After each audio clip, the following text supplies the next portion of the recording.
harmony sounds pretty, but unison has a power to it and requires a lot more work. We all come and we're vulnerable and we do the hard work of being the church together.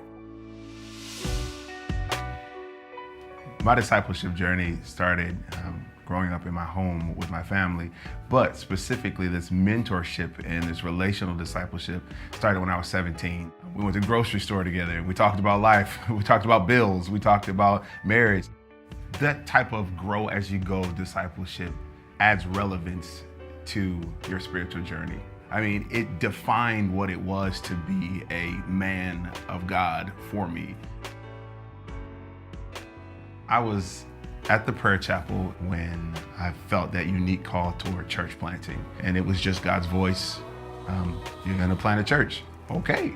I began to ask about where, and the idea of the 49507 community really kind of came into mind. When we first moved to Michigan, I lived in this neighborhood. You go from one side of the street seeing predominantly white and actually not seeing very many blacks at all to having almost the exact opposite. And so it's this place where you have a moment of blend, but this very clear separation. Vulnerability, that's the only space where we actually begin to see transformation and change. This is the space for that. There's a guy named Lucas. We get together every month now, and we just do life together. He's grasped the concept of relational discipleship and is carrying it out.